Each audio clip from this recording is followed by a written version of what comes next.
Hi friends, welcome to Shailu specials. ఈరోజు recipe ఏంటంటే గులాబీ పువ్వుల స్వీట్. దీనికి కావలసినవి ముందుగా ఒక బౌల్ తీసుకుని దానిలో ఒక గ్లాస్ మైదా పిండి తీసుకోవాలండి. ఇప్పుడు స్టవ్ వెలిగించి కళాయి పెట్టుకుని దానిలో 2 టేబుల్ స్పూన్స్ ఆయిల్ వేసుకోవాలండి. ఆయిల్ బాగా హీట్ అవ్వాలండి. ఇప్పుడు ఈ పిండిలో చిటికెడు సాల్ట్ వేసుకోవాలండి. దీనివలన టేస్ట్ వస్తుంది. ఆయిల్ బాగా హీట్ అయిందండి. ఇప్పుడు ఈ పిండిలో వేసుకుని బాగా కలుపుకోవాలండి. ఇలా ఒకసారి కలుపుకున్న తర్వాత దీనిలో కొంచెం కొంచెంగా వాటర్ వేసుకుని కలుపుకోవాలండి. ఒకేసారి పోయకూడదండి. ఒకేసారి పోసుకోవడం వలన పిండి లూజ్ అయిపోతుందండి. ఇలా కొంచెం కొంచెంగా వాటర్ పోసుకుంటూ కలుపుకోవాలండి. సేమ్ చపాతీ పిండి ముద్దలాగా కలుపుకోవాలి.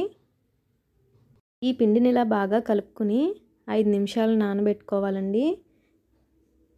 కాసేపు మూత పెట్టేసి ఉంచేద్దాం. 5 నిమిషాల తర్వాత ఈ పిండిని చిన్న చిన్న బాల్స్లా చుట్టుకోవాలండి. ఇప్పుడు దీనిని పొడిపిండి అద్దుకుంటూ చపాతీలా చేసుకోవాలి. ఏదైనా బాక్స్ మూత ఉంటుంది కదండి, దాంతో ఇలా చపాతీ మీద నొక్కిపెట్టి ఉంచాలి. ఇలా చేయడం వల్ల చపాతీ రౌండ్గా వస్తుందండి.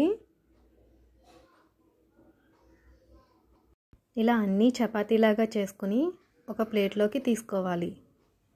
ఇప్పుడు గులాబీ పువ్వులు చేయడానికి 2 చపాతీలు తీసుకుని ఒకదానిపైన ఒకటి ఉంచి హాఫ్కి ఫోల్డ్ చేసుకోవాలి. మళ్ళీ దాన్ని హాఫ్కి ఫోల్డ్ చేసుకోవాలి. దీని చివరన కాడలా ఒత్తుకోవాలండి. వీటి అంచులను క్లోజ్ చేసుకోవాలి. ఇలా విడదీసి చూస్తే పువ్వులా వస్తుంది. ఇలా అన్నిటినీ చేసి పెట్టుకోవాలండి. ఇప్పుడు స్టవ్ వెలిగించి కళాయి పెట్టుకుని డీప్ ఫ్రైకి సరిపడా ఆయిల్ వేసుకోవాలి. ఆయిల్ బాగా హీట్ అయిన తర్వాత ఒక పువ్వు తీసుకుని ఇలా ఆయిల్లో పెట్టి ఉంచాలి. ఇలా పెట్టి కొంతసేపు ఫ్రై అయిన తర్వాత ఆయిల్లో వదిలేయాలి. ఇలా వదిలేయడం వలన పువ్వు బాగా వస్తుందండి. ఇలా అన్ని పువ్వులను వేసుకోవాలి. వీటిని బ్రౌన్ కలర్ వచ్చేంత వరకు వేయించుకోవాలండి. ఇలా బాగా ఫ్రై అయిన తర్వాత వీటిని ఒక ప్లేట్లోకి తీసుకోవాలి. మనం పువ్వులు చేయగా వచ్చిన మిగిలిన పిండితో ఇలా ఒక చపాతీలా చేసుకుని ఇలా చాకుతో కట్ చేసుకోవాలండి.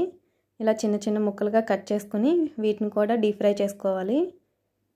అలాగే వీటిని కూడా బ్రౌన్ కలర్ వచ్చేంత వరకు వేయించుకోవాలండి. ఈ చిప్స్ కూడా చాలా బాగుంటాయండి. మీరు కూడా ట్రై చేసి చూడండి.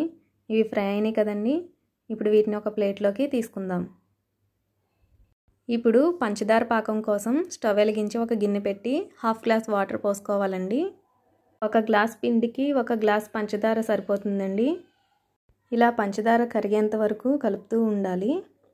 దీనిలో 1/2 టీ స్పూన్ ఇలాచీ పౌడర్ వేసుకుని ఒకసారి మళ్ళీ కలుపుకోవాలి. దీనికి తీగపాకం వస్తే సరిపోతుందండి. ఇలా వేలుతో పట్టుకొని చూస్తే తీగలా వస్తుందండి. ఇప్పుడు దీనిలో పువ్వులను వేసి ఒకసారి బాగా కలుపుకోవాలి. పాకం సరిగా పట్టేలా చూసుకోవాలండి. ఇలా వీటిని బాగా కలుపుకుని ఒక ప్లేట్లోకి తీసుకోవాలి. చాలా బాగుంటాయండి ఇవి క్రిస్పీగా. మీరు కూడా ఒకసారి ట్రై చేసి చూడండి. ఇప్పుడు మిగిలిన చిప్స్ కూడా ఈ పాకంలో వేసి ఒకసారి కలుపుకొని ప్లేట్లోకి తీసుకోవాలి. ఇంతే ఫ్రెండ్స్, ఎంతో టేస్టీగా ఉండే గులాబీ పువ్వుల స్వీట్ రెడీ అయిపోయింది. మీరు కూడా ట్రై చేసి చూడండి. Please subscribe Shailu Specials, like, share, comment.